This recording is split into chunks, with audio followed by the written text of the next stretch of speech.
YouTubers, hey, back again. The Bad Wolf with that information that you need. So, I'd mentioned before that I had some credit card situations and issues years ago, and some people were asking, well, what exactly did I send to these people to, basically,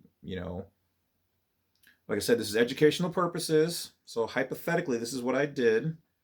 Um, you have the right to ask for a lot of things. Okay, now let's just get this out of the way. I do have the files that I sent to the credit card agencies, to the creditors, and then eventually to the judges if it makes it that far. So I do have that available for anybody who wants that. Basically, a donation of like $49.99 or $50 to the PayPal down below would be awesome. And I'll send that over to you usually within 24 hours. So please be patient. I know some of you guys want some of this stuff super quick. I do have a regular full-time job. This is just something I do for fun in the part-time. So I will get to you as soon as I can.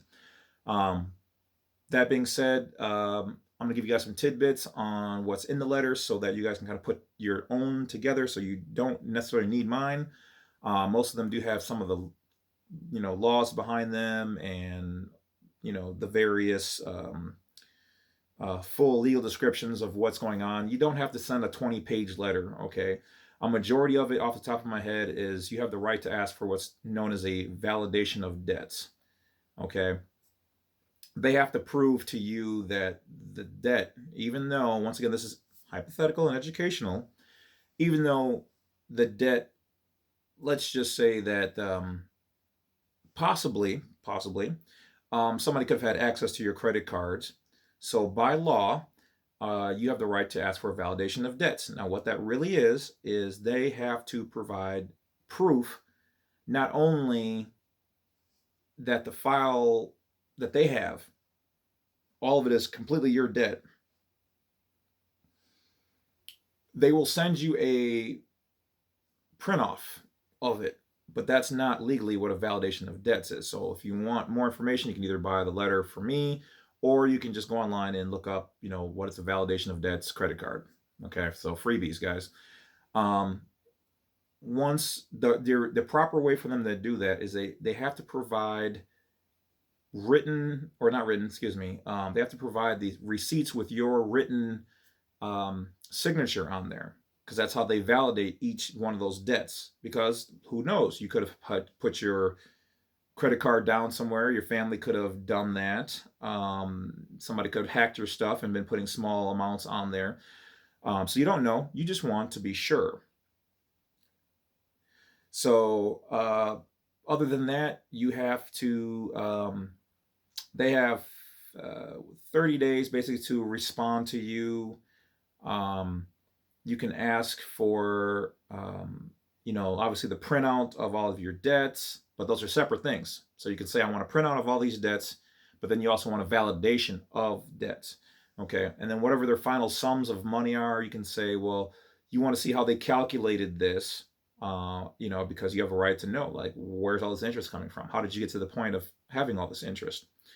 Okay. So after that, and then there's such things as, like, you can ask them if they have the right to even extend credit. Okay, there's some terms and things that go along with that, because if they can't prove that they have the right to extend credit, and I just happen to know that they don't, because that's basically printing money, and the inside of the United States, the Federal Reserve are the ones who can print money. And so Congress never gave credit card companies the authorization to do that. So there's a way of taking care of that.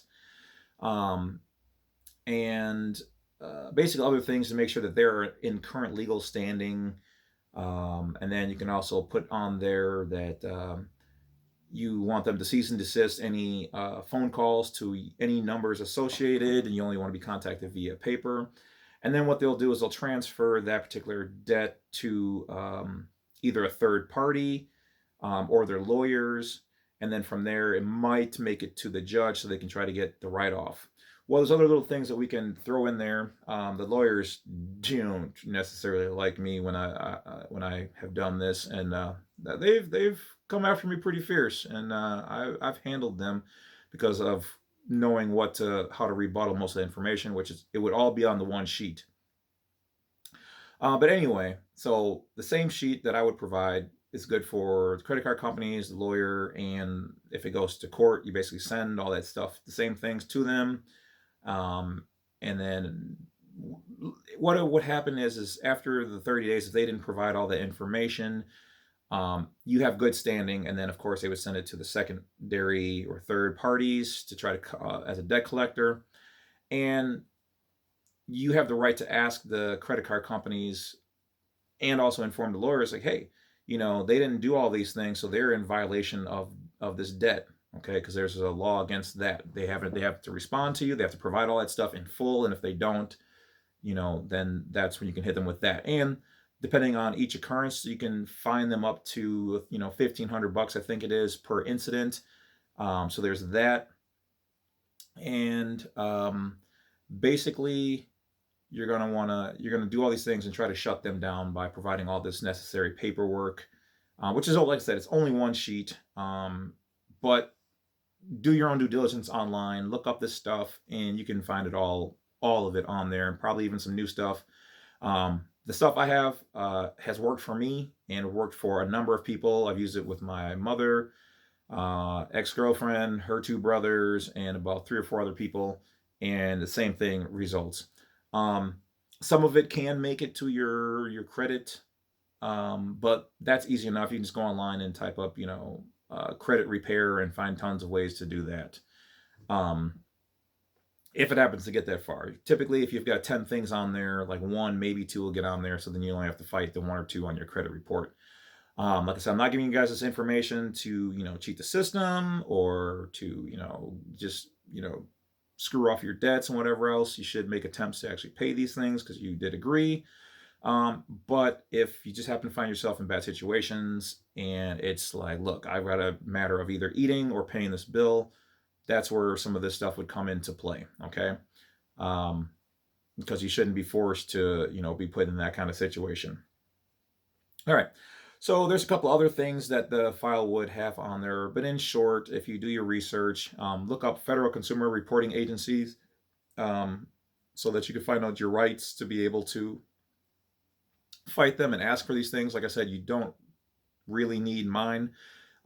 It's just mine has worked, and there has a lot of information on there that most of these places aren't going to give you, but that doesn't mean that it would be 100% proven for you. So like I said, do your own, but if you happen to want that information, send me your information with a lot of people, you guys are asking me for stuff, and then you're not sending me the email who it came from. There's money in this account, and you're not saying, hey, this is just for a donation. This is just for these files. Put your name, your information, where you want the information sent to. One guy today emailed me, PayPal'd me, and then I sent it to that email address, and then I check an alternate email address that he was communicating with me on, but he's like, oh, don't send it to that one. Well, I don't know. All I see is, my emails. I got 20 different emails all over across the board. So try to be specific when you send that information. Email me first if you can, to the Yahoo email address down there. If you don't know it by now, it's just my name at yahoo.com. Nothing magical or fancy there. Once I get that information, I'll get you what you've asked for. But like I said, look online for, credit card remedies, credit card fighting letters, and you should be able to find it. So that's basically about it, guys. There's a lot of, I just gave you some freebies. You should be able to do, what you need to do. If you need some guidance, hit me up. Otherwise, in general, basically that's how you fight the credit card companies. You're just going to send them these letters, and at the end of it, if it does happen to go to the judge, you're going to want to send that letter to the judge, and then basically at the bottom you're going to put, all rights reserved, and without prejudice on there, and then put like UCC 1-308, meaning you're not contracting with him, them, any of that stuff. Typically, like me, they'll send you a letter back where he'll acknowledge that and say, without prejudice. which means that it's done and they've wiped it, but you can somebody could still they could still try to take you back for it to court technically. Um, so there's other tricks to the trade that you can that we can put into the letters for you to kind of deal with a lot of that stuff. So that's about it, guys. I don't want to make it draw out too long. If you need a letter, hit me up. If not, like I said, do your due diligence, just read up on it, and there are ways, there is help at the end of the tunnel. And that's about it. Don't forget to hit that bell, like, and subscribe. I'll talk to you guys later. Enjoy the rest of your day.